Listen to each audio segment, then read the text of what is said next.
I met Gray on the first day of class.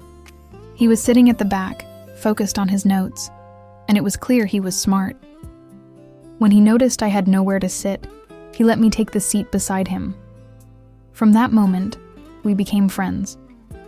He helped me understand lessons, explained things in ways that made sense, and remembered small things about me. Being with him felt comfortable, easy, like I could just be myself. After class, we often walked across campus to the cafe, sometimes laughing, sometimes in quiet. I liked my drink sweet. He liked his plain. Somehow it felt like we matched.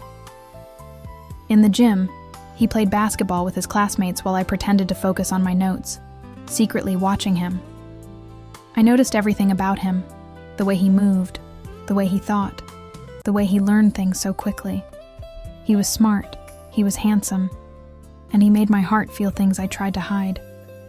I tried to stop my feelings, knowing that if I gave in, I might lose him. There were times when everything seemed perfect. I let myself dream we could be more than friends, maybe even lovers. When he smiled at me after explaining something, when he waited for me before leaving, when we shared quiet moments at the cafe or walked side by side across campus, I felt a spark of something more. It was like we were close to something wonderful. He made me feel special in ways I had never felt before. But my quiet joy ended too soon when Celine came. Suddenly, the warmth I had felt every day turned cold. Celine, with her lively charm, caught Gray's eyes right away. At first, I told myself it didn't matter. But it did.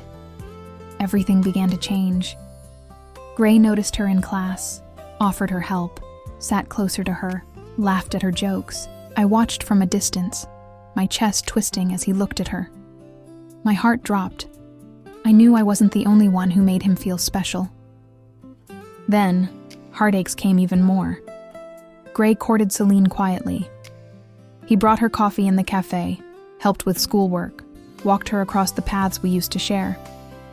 Our classmates teased them as if they were a couple, nudging and whispering, laughing at their closeness. Every look, every small act, every laugh he gave her made my chest hurt. Then came the words I could barely hear without my world falling apart. Celine had said yes. She was his girlfriend. The moments I had hoped could be ours were slipping away, and I felt like my heart had broken. The worst moment came at a friend's birthday party. I saw them in the corner, close together, smiling softly at each other. And then they kissed. My eyes blurred, my chest heavy, my dreams breaking in one instant. All the quiet hope I had held onto was gone. I left without a word. The laughter, the music, the joy around me now too much. Everywhere I went, I saw him with her, felt him with her, and that kiss, it stayed in my mind. After that night, everything changed. Gray said he would see me less often, worried that Celine might get jealous. His words cut deeper than he knew.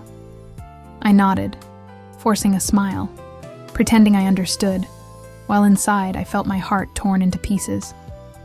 We still shared classes, still walked through the same halls, but it was no longer the same. When he waved at me across the room, I smiled back even though my chest hurt. When he sat beside me in the cafe, speaking of Celine with a light in his eyes, I laughed along, hiding the way my heart broke each time he said her name. Every moment became a test. When his hand brushed mine by accident, I pulled back too quickly, afraid of what my heart might show. When our classmates teased him about Celine, I forced my lips into a smile, though inside I wanted to disappear. Being near him was pain, yet being away from him was worse. I had to pretend that his distance didn't matter, pretend that his laughter with Celine didn't echo inside me like a painful reminder, pretend that my heart wasn't breaking every single day. I carried the memories of him in my heart, even if it hurt deep, knowing that Gray belonged to someone else, and there was nothing I could do.